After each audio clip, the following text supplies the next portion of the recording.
Hace una semana, la alfombra roja se instalaba en el aeropuerto de Beijing para recibir al presidente de los Estados Unidos. Una semana después, probablemente la misma alfombra fue extendida, pero esta vez para recibir al presidente de Rusia. Dos visitas diametralmente opuestas, pero que proyectan una imagen de China como figura clave del escenario internacional. El Global Times, medio vinculado al Partido Comunista Chino, escribió que en la historia de la diplomacia, el hecho de que un solo país se convierta simultáneamente en un destino clave para dos grandes potencias constituye en sí mismo un momento de gran simbolismo. La prensa china, además, concluyó que el país está emergiendo rápidamente como el punto central de la diplomacia mundial. Una imagen de China que cuesta rebatir. Ahora bien, si la cumbre con Trump fue histórica, dado que fue el primer mandatario estadounidense en pisar Beijing en casi 10 años, el viaje de Putin no es novedad. Es la visita número 25 que realiza el líder ruso a la República Popular. Más aún, Xi y Putin se han encontrado cara a cara más de 40 veces desde 2012 y se llaman a sí mismos viejo amigo. Cuando la semana pasada Trump estaba impresionado por la visita de Xi al antiguo jardín imperial del Partido Comunista, el presidente le dijo que rara vez invitaba a líderes al lugar, pero quien sí había estado ahí era Putin. Eso sí, pese a la buena relación entre China y Rusia, ambos países se paran desde una vereda distinta. Al igual que en la cumbre con Trump, en este caso, el anfitrión proyecta una imagen de estabilidad. Al contrario, su invitado se ve enfrascado en un conflicto bélico. Si para Trump era la guerra contra Irán, para Putin es la invasión a Ucrania que derivó en un conflicto de más de 4 años. Y por esta misma razón, Beijing parece estar en una posición más fuerte en comparación a Washington y a Moscú. En el caso de Rusia y su aislamiento internacional, China no solo es su sostén diplomático, sino también su principal comprador de combustibles. Esto ha hecho que los lazos entre ambos sean cada vez más desiguales. Pero, considerando el cierre del estrecho de Hormuz, China podría depender aún más de Moscú para el suministro de combustible. Aquí comienza Conexión Global Prime.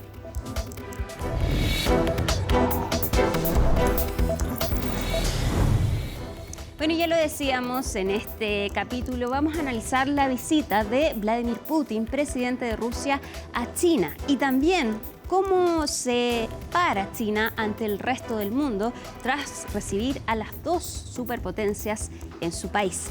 ¿Cómo fue la visita de Vladimir Putin y cómo se compara a la de la semana pasada de Donald Trump? Laura Soto nos cuenta todos los detalles.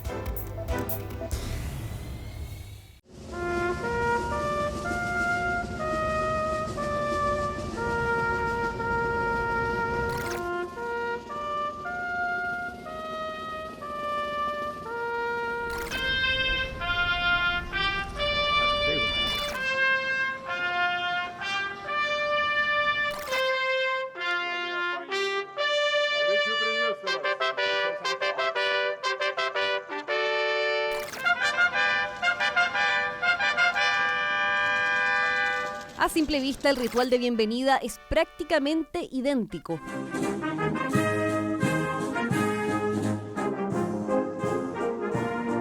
La banda militar del ejército chino y la Guardia de Honor.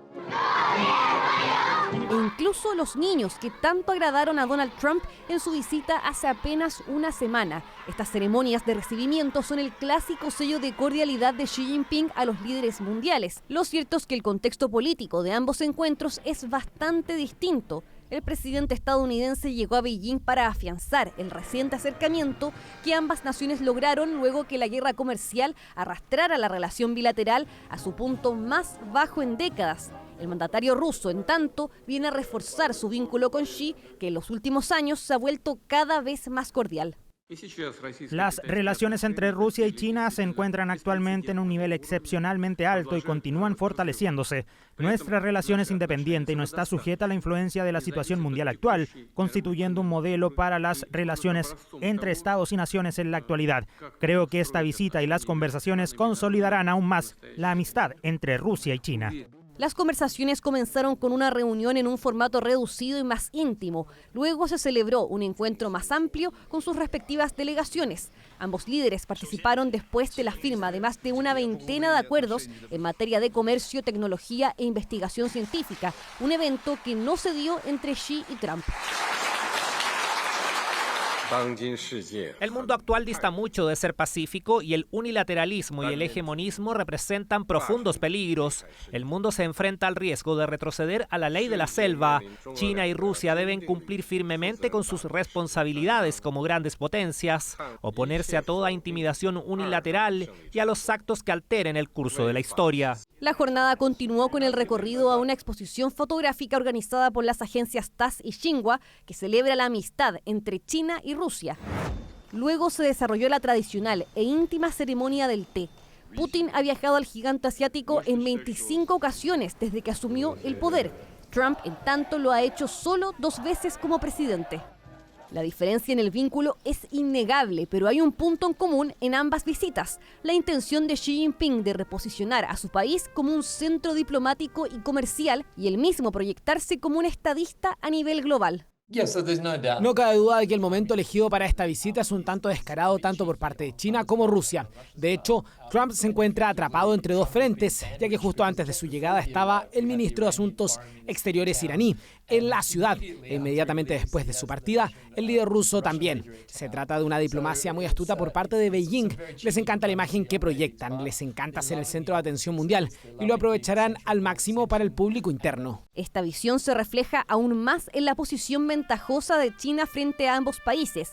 Primero, con Estados Unidos envuelto en una guerra contra Irán que ha perjudicado la popularidad de Trump, y Rusia inmerso en su 5º año de guerra con Ucrania, aislado de la comunidad internacional y en una posición cada vez más desfavorable ante las crecientes bajas en el frente y dificultades económicas. En este momento no esperamos un cambio fundamental en las relaciones estratégicas entre Rusia y China. Sin embargo, naturalmente asociamos esta visita con la esperanza de que el presidente Xi inste al presidente Putin a poner fin a la guerra en Ucrania, una guerra que no puede ganar. Xi afirmó este miércoles que es imperativo detener los combates en Medio Oriente, pero no se refirió de forma directa a Ucrania, más allá del comunicado conjunto que pide eliminar las causas profundas de la guerra. Tampoco hubo ningún anuncio específico en una materia que era clave para Moscú: el gasoducto Fuerza de Siberia 2, un proyecto largamente demorado que busca conectar los yacimientos rusos con China. President Xi meeting with Putin this week? Well, he told me he was going to. I think it's good. I get along with both of them, but I think it's good. I don't know if the ceremony was quite as brilliant as mine. I watched. I think we topped them. China sigue teniendo una gran influencia sobre la economía rusa, a la vez que intenta estabilizar sus lazos comerciales con Europa y Estados Unidos. Moscú, en tanto, ve una oportunidad en el cierre del estrecho de Hormuz para presentarse como un proveedor de petróleo y gas fiable.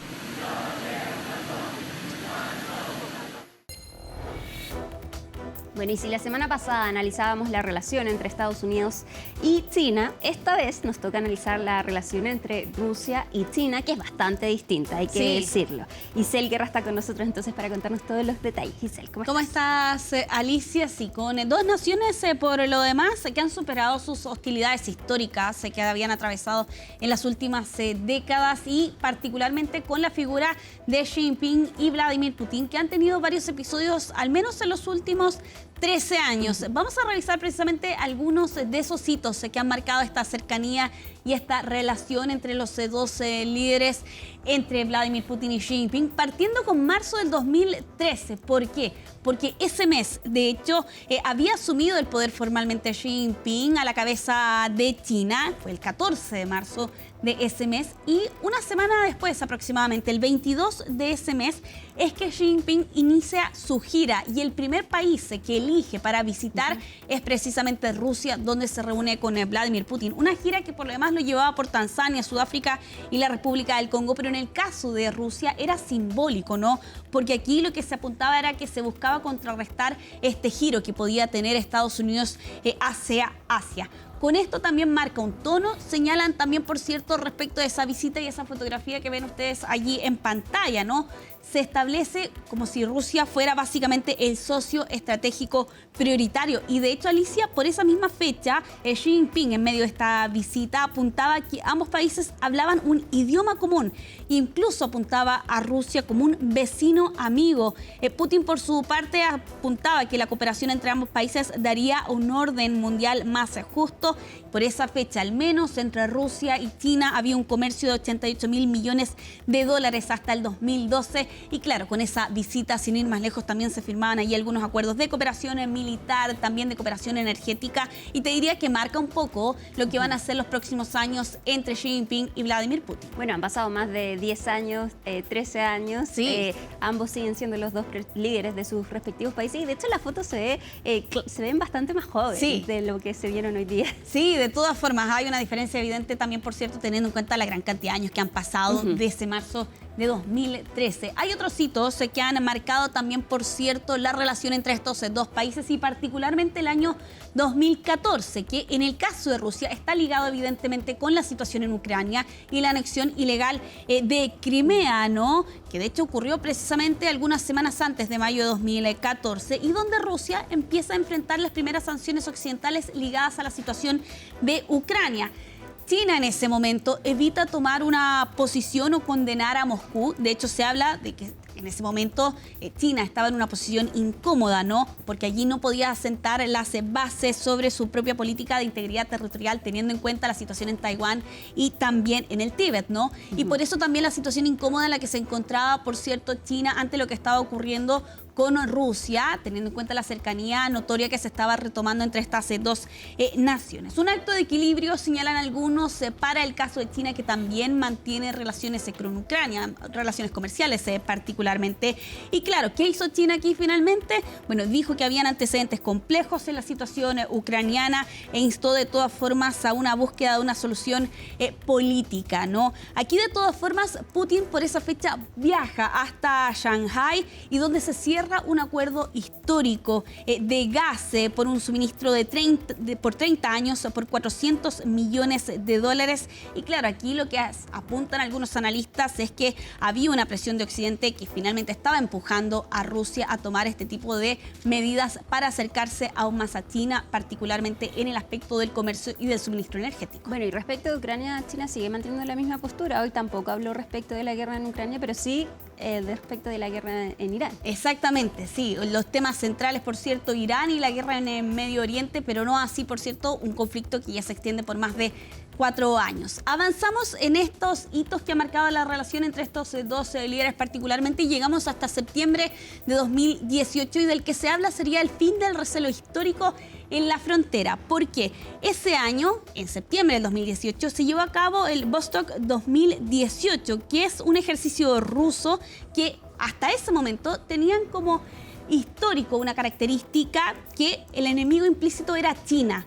Bueno, porque de hecho algunos de estos ejercicios consistían precisamente en repeler una hipotética invasión a gran escala que llegara desde el sur, es decir, desde la nación asiática. Pero ese año la diferencia es que China fue invitado formalmente a participar de este encuentro militar o ejercicio militar de gran tamaño, porque aquí se entiende que con ello se elimina esta desconfianza y que China ya no era considerada una amenaza militar. La escala era masiva, estamos hablando de 300.000 efectivos del lado ruso. China, por su parte, provee de 3.200 soldados y con un contexto bastante convulso que estaba ocurriendo en 2018, ¿no? Y con un mensaje directo a Estados Unidos también, la guerra comercial con Donald Trump, por cierto, a la cabeza, así como también la tensión con OTAN, una relación que por lo demás se empeoró tras la anexión ilegal de Crimea. Bueno, en ese contexto de tensión con Estados Unidos por la guerra comercial con China y la tensión con OTAN, es que precisamente se lleva a cabo ese ejercicio donde participa precisamente China en un ejercicio gigantesco de 300.000 efectivos. Bueno, el año anterior, de hecho, fue la primera vez que Donald Trump fue a China como presidente, pero después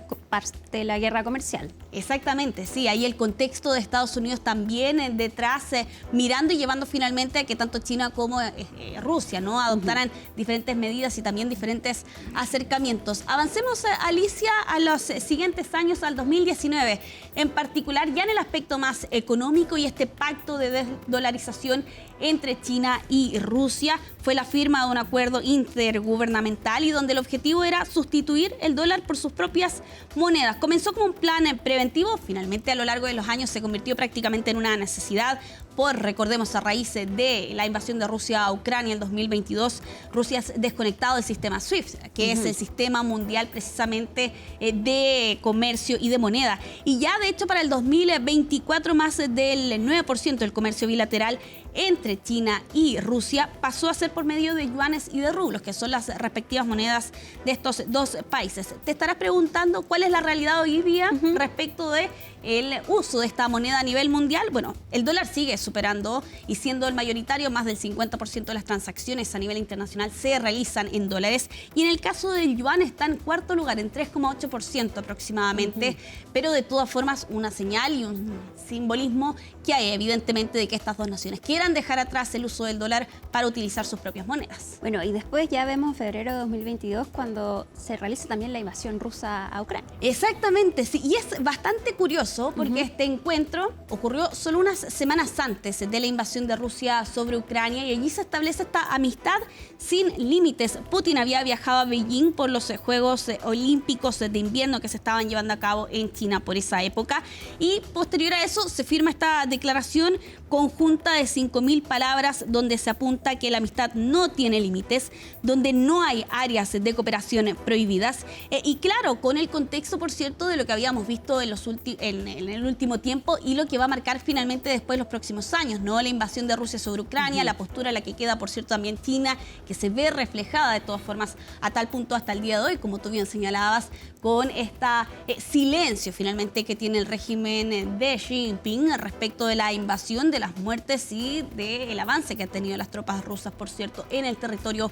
ucraniano. Bueno, eso finalmente ha marcado y también algo que tú señalabas en tu editorial, ¿no? La cantidad de veces que se han reunido estos dos líderes, se han encontrado al menos en 40 oportunidades, 25 de esas veces han sido cuando Vladimir Putin ha viajado hasta China y con un comercio evidentemente que también está entrelazado entre estas dos naciones y lo que finalmente nos lleva a mayo, ¿no? De este 2026, el viaje precisamente de Putin hasta Beijing para ser recibido por todo lo alto por parte del régimen, también en una declaración conjunta que se firmaba y se daba a conocer durante esta jornada, que lo diferenciaba también de la visita de Donald Trump, donde no hubo una declaración conjunta, pero que evidentemente muestra la cercanía y la amistad que hay entre estos dos líderes. ¿Llevó Xi a Putin al jardín imperial, como sí lo hizo con Donald Trump? Buena pregunta. Una sesión de té. Al menos por ese lado, claro, con la pregunta que expresaba Trump la semana pasada, si había sido el único líder, ¿no?, que había estado allí. Pero independiente de eso, en este caso fue un viaje más corto, te diría. Fueron 2 días en rigor, él llegó durante la noche, Vladimir Putin, pero ya se retiró conforme terminaba la jornada, aunque de todas formas, independiente de la duración del viaje, claro, queda allí la imagen, ¿no?, de estos dos aliados, que en este caso, en el caso de Rusia particularmente, está enfrentando un conflicto, pero con China, que también ve dificultades en el aspecto del acceso al petróleo, ¿no? Por parte de este cierre o bloqueo sobre el estrecho de Hormuz, bueno, China ahí podría estar mirando a Rusia con más interés aún respecto a lo que está pasando. Isel, muchísimas gracias como siempre. Que estés muy bien, Alicia. Nos vemos. Y ya de lleno entonces con el análisis, estamos acá con Raúl Sor. Raúl, ¿cómo estás? Y parto con esta pregunta. ¿Todos los caminos llevan a Beijing? Hola Alicia, sí. Bueno, Beijing históricamente la sigla o el ideograma que representa a China es un cuadrado partido por la mitad. Y este ideograma que representa el centro del mundo, es decir, el centro del universo. Y es así como los chinos se veían históricamente. Estamos hablando de hace muchos siglos y probablemente la visión que tenían del mundo se limitaba a lo que era China, pero se ha mantenido este concepto y hoy día, claro, cuando tú tienes una semana, llega el presidente de Estados Unidos, la primera potencia mundial, y a la siguiente tienes a Rusia, bueno, claramente esto es un gran halago para China porque de alguna manera recoge esta idea del centro del mundo. Que no es solo que salga en la prensa de China, es irrebatible que efectivamente estamos todos mirando hacia Beijing y lo que está ocurriendo y lo que está haciendo Xi. Es cierto, pero por otro lado, digamos, China en un sentido que tiene esta visión estratégica en la cual, si tú quieres, de un punto de vista, Estados Unidos debe sentir cierta, me refiero a los estrategas en Estados Unidos, una cierta amargura, porque la política que inició el presidente Nixon a través de Kissinger de abrir las relaciones con China tenía por objeto dividir al campo socialista, en aquel entonces la Unión Soviética, y Estados Unidos le abrió las puertas a China. Estados Unidos le abrió las puertas de Naciones Unidas y fue incorporando a China, y Estados Unidos aceptó reconocer que había una sola China, y con lo cual en aquel entonces Formosa, hoy día Taiwán, la isla de Formosa, el estado de Taiwán, pasaron a perder su presencia en Naciones Unidas, y el grueso, la gran mayoría de los países reconoce a la República Popular China, y bueno, y pueden tener algún tipo de comercio o relación con Taiwán, pero es de muy bajo perfil, y China se encarga permanentemente de recordar de que ese es un tema que no admite ninguna negociación. O tú estás con la República Popular China o estás con Taiwán, pero no puedes estar con los dos. Y esto se lo han hecho sentir a todos los países. Pero, bueno, justamente Estados Unidos estaba a punto de hacer una venta de armamentos a Taiwán y lo postergó. No sabemos qué va a hacer Trump en definitiva, pero, digamos, Estados Unidos tiene plena y absoluta conciencia que es una línea roja que si la cruza va a tener consecuencias, y eso fue uno de los planteamientos que le hizo, digamos, China a Estados Unidos, de que esto no era negociable. Pero ahora, con la visita de Rusia, de alguna manera, como decía al comienzo, Estados Unidos había logrado dividir a la Unión Soviética de China y abriéndole las puertas, atrayendo a China más cerca a su órbita, había debilitado a los rusos, pero hoy día vemos que cambia la figura y tiene este vocabulario muy típico de los países socialistas, una amistad indestructible, que uno sabe que a la vuelta de la esquina puede quebrarse con toda facilidad, porque, como lo hemos comentado en otras oportunidades, China, todos los países, los países no tienen amistades, los países tienen intereses.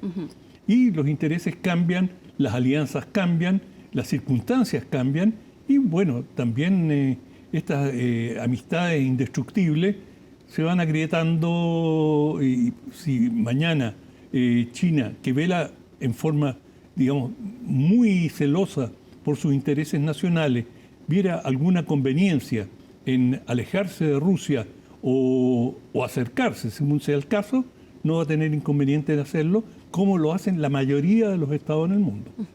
¿Cómo ves tú la relación entre Rusia y China? ¿Compartes que Rusia llega en un momento mucho más débil, que la relación ahora se está tornando más asimétrica, que Rusia depende de China a raíz de la guerra con Ucrania?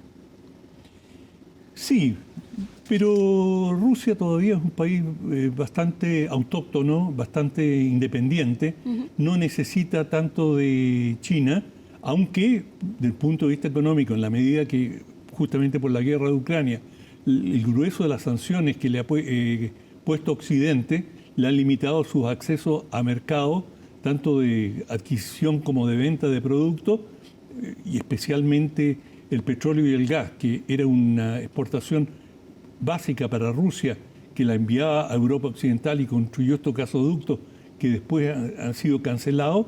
Bueno, y el gran tema, y todo el mundo esperaba que hubiera un resultado sobre la construcción de un nuevo gasoducto, el segundo gasoducto desde Siberia a China. A través de Mongolia. Exacto, y eso sería una inyección a la vena de la economía rusa, pero no hubo ningún anuncio y, bueno, puede que todavía lleguen a algo. Pero, sin embargo, los chinos son un hueso duro de roer para hacer negocio. Los chinos, el primer gasoducto lo demoraron y fueron muy hábiles en negociar el mejor precio. Y claro, a medida que avanza la situación o se deteriora la situación en Ucrania, los chinos están cada vez en una posición más sólida para poder negociar y obtener los mejores términos posibles en estas importaciones masivas de hidrocarburos. De manera que habrá que ver cómo evoluciona eso, pero si tú quieres, me imagino que para Rusia una pequeña frustración, o no tan pequeña, el hecho de que no se anunciara la construcción de un segundo gasoducto. Pero a China, con el cierre del estrecho de Hormuz, de todas maneras igual le podría convenir este gasoducto y mirar hacia Rusia en términos de combustible. Sí, yo creo que China de todas maneras apunta a que el estrecho de Hormuz va a ser abierto en un plazo razonable, que esto no va a ser una situación permanente y que el gas y el petróleo va a volver a fluir. Pero, digamos, en términos de negociación, los chinos tienen reservas formidables, realmente muy importantes de petróleo, y eso es lo que les permite, como está de moda decir, tener cartas en la mano en la negociación. Y bueno, es una situación fluida en todo caso. Ahora, Raúl, esto es el que veamos a las dos potencias yendo hacia, o sea, no dos potencias, sino Estados Unidos y Rusia, yendo hacia China recibiéndolos. ¿Es algo circunstancial porque vemos a Rusia y Estados Unidos debilitados por la guerra, o es un camino que ha hecho más largo China? Lo pregunto porque en 2020 Donald Trump trataba a China, que de ahí salió el virus chino por el COVID-19, y claro, ahora vemos una situación completamente distinta, pero han pasado solo 6 años desde ese entonces. Absolutamente, y no solo eso, sino que Estados Unidos le colocó aranceles altísimos a China, y China dejó de vender minerales raros, y Estados Unidos reguló, y aunque todavía mantiene ciertos aranceles a China, esto no tiene nada que ver con lo que puso originalmente. Y yo creo que esto ha pasado en todas las administraciones de Estados Unidos. Llegan con un discurso bastante duro frente a China. Aquí a China la vamos a poner en su lugar. Le vamos a enseñar quién es el duro del barrio. Y a medida que avanzan los gobiernos, se van reconociendo la realidad que China es un jugador importante y que marginarlo a veces resulta más caro que incorporarlo. Y da la impresión que Trump ha llegado a la misma conclusión, pese a que en su equipo de gobierno hay personajes que tienen un discurso muy duro contra China y plantean de que hay que, digamos, subordinarla. Bueno, no han podido, y China ha demostrado que tiene capacidad para resistir cualquier embate. Además, la cultura china, no en vano ellos construyeron la Gran Muralla. O sea, los chinos tienen una cultura de saber replegarse y encerrarse, como quien diría, como una tortuga que se encoge en su cascarón. Bueno, los chinos tienen algo de esa cultura y lo han practicado mucho tiempo y se han aislado. Y claro, digamos, ahora en tiempos actuales han tenido un éxito comercial enorme y se han expandido y se han abierto, y han abierto China al mundo. Durante mucho tiempo era muy difícil viajar a China. Conseguir una visa era complicado. Hoy día es un destino turístico más, es decir, China ha cambiado pero radicalmente en muchos aspectos, y también China culturalmente ha tenido una actitud muy abierta en el sentido de mandar a decenas de miles de sus jóvenes a estudiar a universidades extranjeras. Es decir, China ha sabido, más que otros países, aprovechar los desarrollos en otros lugares y abrirse al mundo y obtener grandes ventajas gracias a esa actitud aperturista. Y hoy día tenemos la paradoja, que China es la gran defensora del libre comercio y Estados Unidos, que era la meca del libre comercio, con una política proteccionista. Es una paradoja. Raúl, se nos está acabando el tiempo, lamentablemente, pero hoy día también hubo otra noticia bien importante. El Departamento de Justicia de Estados Unidos le imputó cargos a Raúl Castro y la isla ya está en crisis, no tiene más reservas de combustible. Estados Unidos está repitiendo el libreto acá con Cuba, como lo hizo con Venezuela en el caso de Nicolás Maduro, como lo hizo en Irán con asesinando al líder supremo. ¿Estamos en un caso similar acá? ¿Vemos esta actuación de Estados Unidos sobre Cuba de la misma manera? Bueno, yo creo que al imputar a Raúl Castro con una avanzada edad es un acto simbólico y es la manera de decir esto es fin de era para Cuba. Y, digamos, el planteamiento, lo que le está exigiendo a Estados Unidos a Cuba son elecciones libres y el retiro de las Fuerzas Armadas del control económico de la isla. Las Fuerzas Armadas controlan más del 50% de las principales actividades económicas en Cuba. Y esas son las dos condiciones que, hasta donde sabemos, el Departamento de Estado le ha planteado a Cuba. Veremos cómo avanza esta situación, pero esto va acompañado de una serie de señales agresivas de vuelo de aviones muy próximos a las costas, de aviones de observación, y esto, digamos, reproduce un poco los momentos anteriores a la operación en Venezuela. Sí. Y drones que han estado sobrevolando la isla. Es decir, hay una actividad militar muchísimo mayor por parte de Estados Unidos, lo que no significa que estén al punto de lanzar una ofensiva, pero sí están generando inquietud y en una isla en que uno se imagina un sector importante de la población comienza a sentir la desesperación de 20 horas al día sin corriente eléctrica, en que faltan una cantidad enorme de productos y tan grave como todo lo anterior es que no se ven perspectivas de cambio. Bueno, vamos a estar atentos entonces a la isla de Cuba. Nicolás, con Venezuela fue un día sábado que nos tuvimos que despertar temprano. No, yo no voy a vaticinar nada porque nunca lo hago. Es verdad, muy bien. Se nos acabó el tiempo, muchas gracias, Raúl. Nosotros nos vamos a la pausa, pero ya volvemos entonces con el análisis de esta visita de Vladimir Putin a China y también respecto entonces de cómo avanza esta guerra entre Rusia y Ucrania. Ya volvemos en Conexión Global Prime.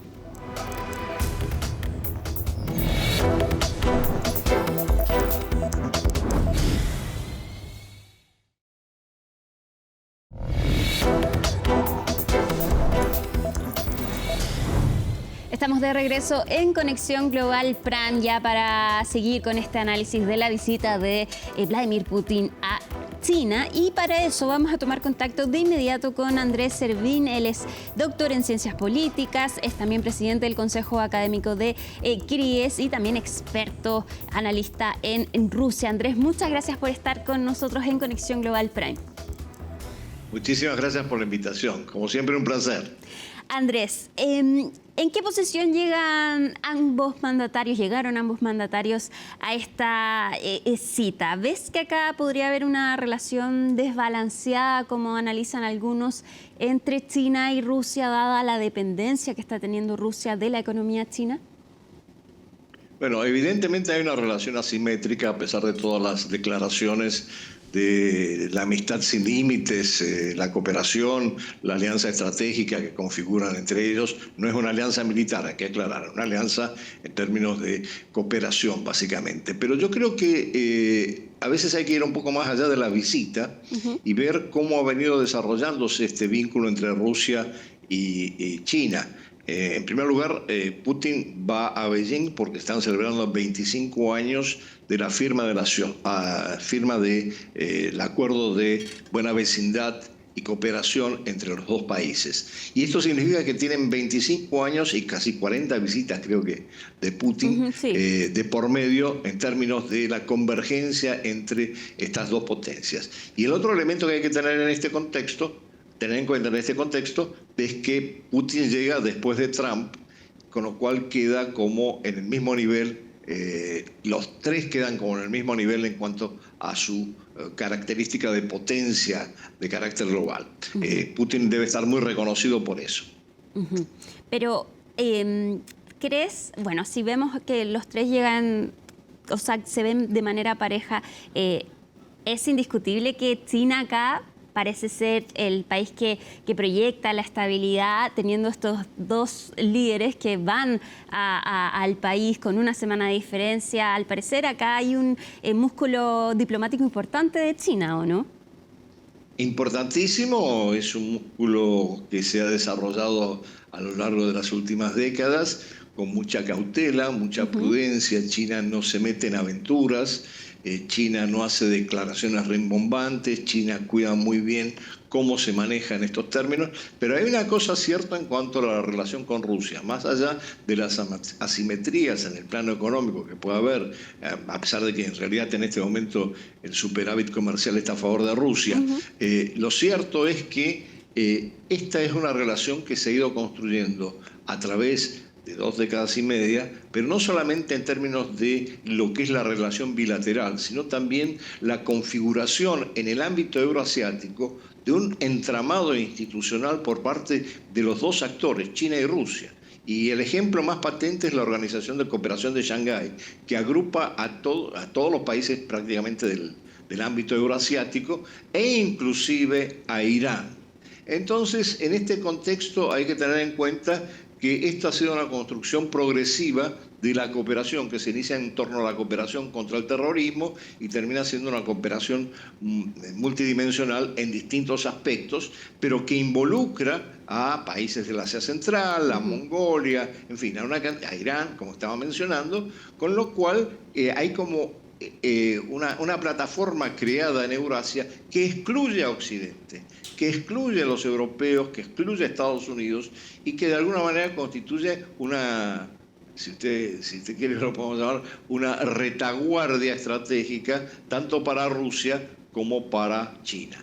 Y en términos de Rusia eso fue fundamental porque en el momento en que empezaron las sanciones por la guerra de Ucrania y todas las restricciones del comercio con, particularmente en el ámbito de los combustibles, con Europa, bueno, Rusia reorientó ese comercio hacia China. Y de hecho, bueno, 2 puntos me parecen muy importantes en términos de conectividad que se han venido discutiendo, es la construcción la extensión de un ferrocarril que viene por Manchuria, y entre Rusia y China, y en segundo lugar la discusión que no sé a qué ha llegado todavía de la construcción del Poder de Siberia 2, que es un gasoducto que viene de Siberia, ¿no?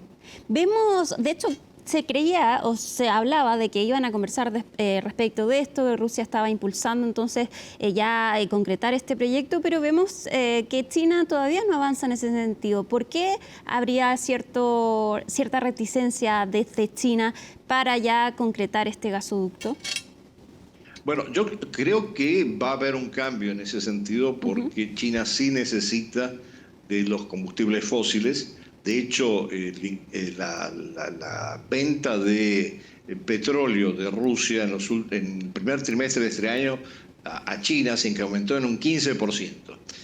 ¿Por qué? Bueno, por la guerra contra Irán y el cierre del estrecho de Hormuz, por donde venía gran parte del combustible para China. Entonces, yo creo que va a haber una reconsideración de China con respecto a la construcción de este gasoducto. Lo que pasa es que el gasoducto requiere de muchísima inversión.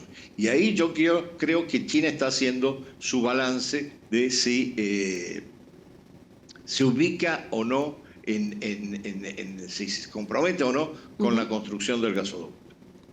Andrés, hubo un informe del Financial Times que dice que el presidente de China, en la visita que realiza Donald Trump la semana pasada, le habría comentado que Vladimir Putin podría lamentar algún día haber invadido Ucrania. ¿Tú crees que esta declaración pudo haber sido así y qué implicaría el decir esto?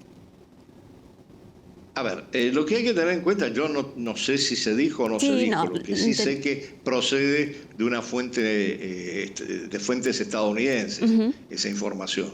Entonces, como todas las 3 partes que estamos hablando aquí, Estados Unidos, China y Rusia, tienen sus propias narrativas que promueven a través de todos los medios informativos que pueden y a veces sin que tengan fundamento, yo no sé si eso es cierto o no es cierto. Lo que sí es altamente probable que China presione para que, influya sobre Rusia para cerrar este capítulo de la guerra con Ucrania, y esto vamos a ver cómo reacciona Putin, pero yo creo que está en condiciones en donde ya hay reiteradas veces ha dicho que sí quiere llegar a algún tipo de acuerdo, y la dificultad es básicamente la discusión del tema territorial entre Rusia y Ucrania por razones del avance ruso, ¿no?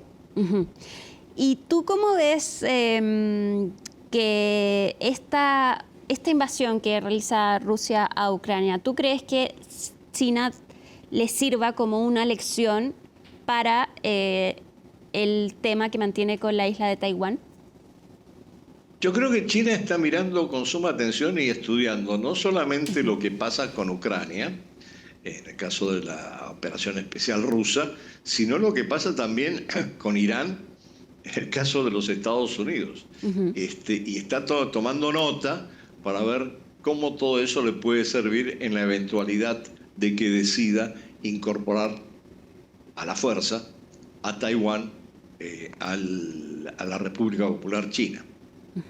¿Estaría tomando nota de que quizás no es una buena idea? Quizás sí, o quizás todo lo contrario, tomando nota de cuáles fueron los errores respectivos, tanto en el caso de Rusia como de Estados Unidos, para ver de no cometerlos en el caso de tener algún tipo de operación con respecto a Taiwán. Andrés, deberíamos leer algo en que hoy día sí habla entonces de la guerra en Irán, pero no se refiere a la guerra en Ucrania. ¿Deberíamos leer algo en esas declaraciones? ¿Con respecto a la guerra en Irán? Sí, que hoy día en las declaraciones con Vladimir Putin, él critica y ha sido crítico de la guerra que Estados Unidos comienza con Irán, pero no así respecto de la invasión rusa a Ucrania. No, eso está claro. Y la posición de China y de Rusia con respecto a la guerra de Estados Unidos contra Irán, Israel, Estados Unidos contra Irán, es bastante convergente en el sentido de que ambos se oponen, tratan de buscar proponer algún tipo de salida pacífica. China ha estado más activa, particularmente porque las reuniones en Isla Nabat para negociar un cese al fuego y un avance en el acuerdo de paz entre Estados Unidos e Irán fueron hasta cierto punto influidas de una forma decisiva por China, porque Pakistán es un socio de China en algún sentido. Y entonces hay una expectativa por ese lado de los dos, y convergen en la necesidad de que el tema de la guerra con Irán no siga progresando. Ahora, yo diría que de todas maneras Rusia debe estar haciendo sus cálculos, porque el cierre del estrecho de Hormuz le ha redundado en unos beneficios económicos enormes que le permiten sostener el esfuerzo de la guerra con Ucrania.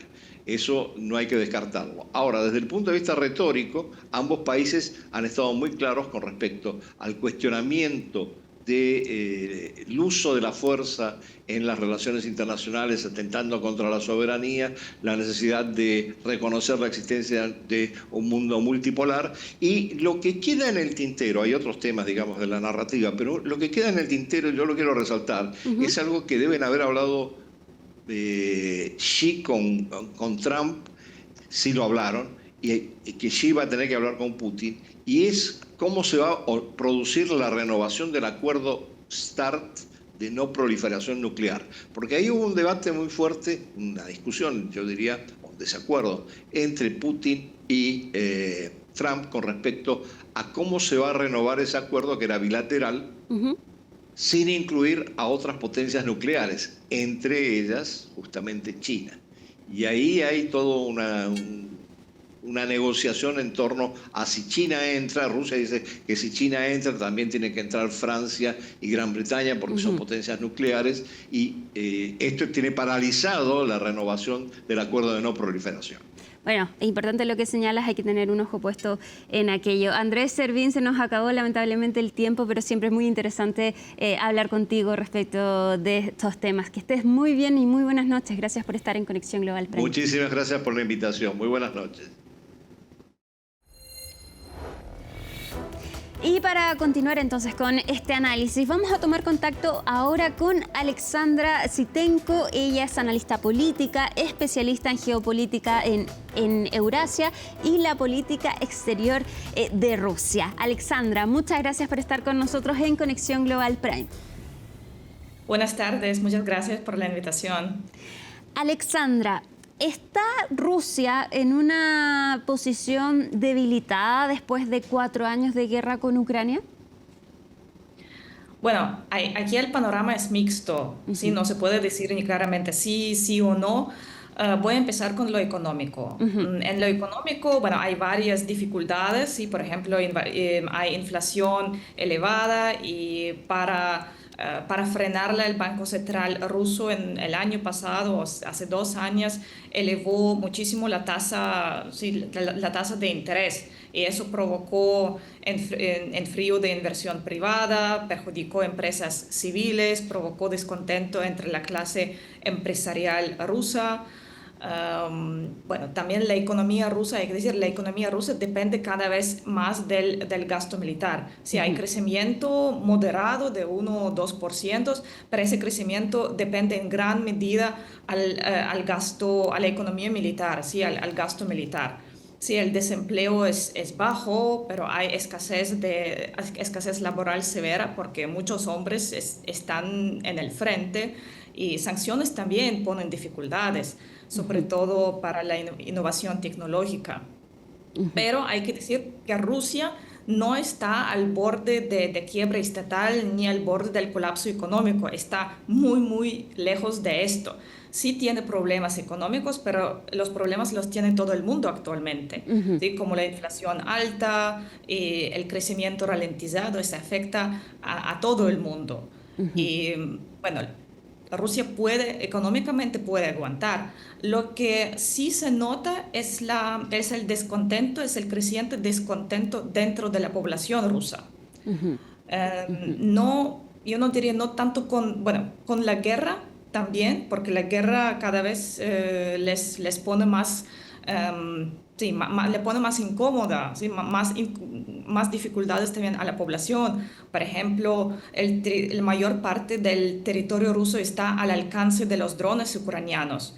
Y yo veo mensajes de mis amigos en Rusia que dicen, por ejemplo, que tienen miedo de las sirenas, que están cansados de escuchar las sirenas, no todos los días, pero frecuentemente, mucho más frecuentemente que antes. Entonces, la vida sí complica la vida de la población, también el bloqueo del Internet, el coste de la vida elevado. O sea, eso eleva el descontento y gran parte, o sea, más de 60% de la población está a favor de una salida diplomática de esta guerra. O sea, gran parte, sin duda, mayor parte de la población quiere que la guerra termine cuanto antes.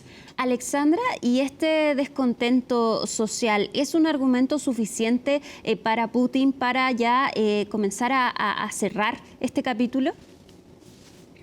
Mira, el descontento, sí, hay descontento, hay deseo de que la guerra termine, pero al mismo tiempo hay deseo de que la guerra termine con un resultado favorable para Rusia, claramente. O sea, la población no aceptaría una salida negociada que deje a Rusia en una posición debilitada, ¿sí? Más debilitada que antes de la guerra.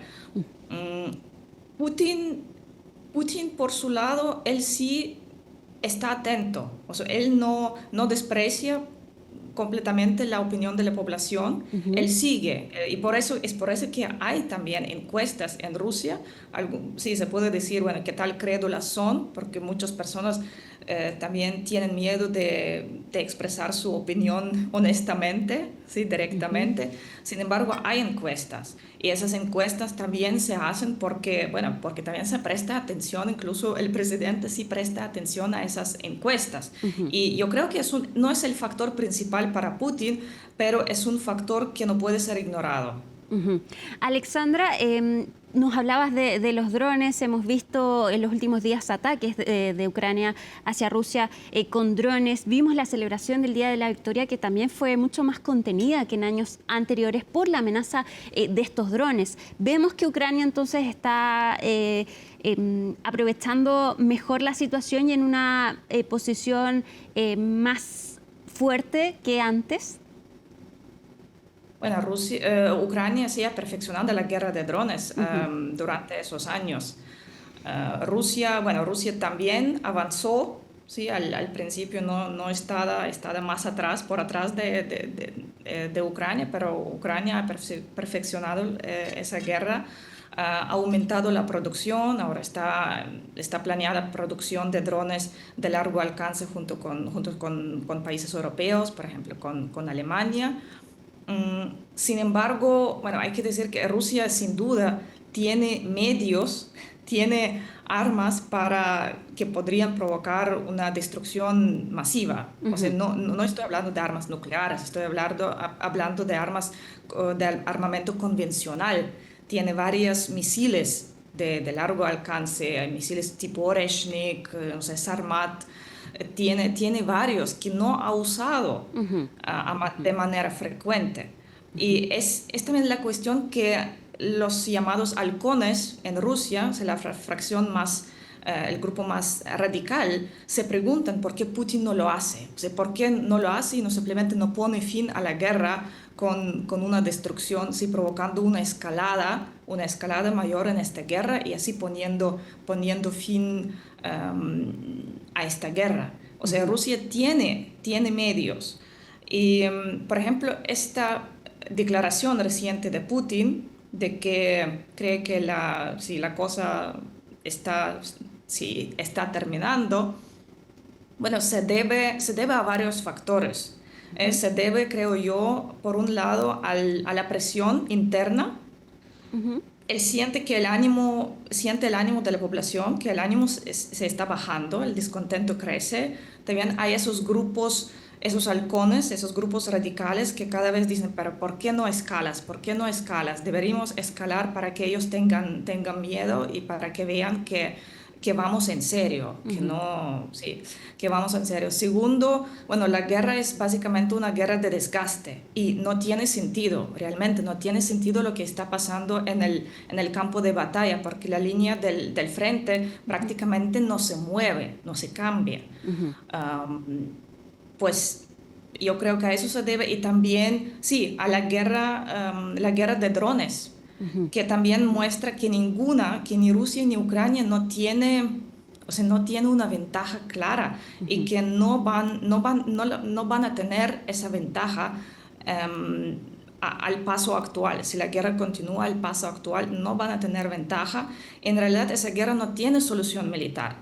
O sea, tiene una solución diplomática o una escalada masiva, con una destrucción mutua bastante significativa. O sea, hay esas dos vías.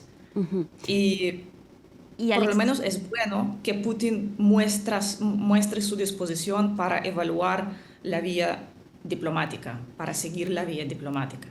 Alexandra, hemos visto que Donald Trump también ha intentado esta vía diplomática, le ha costado también roces importantes con el presidente de Ucrania.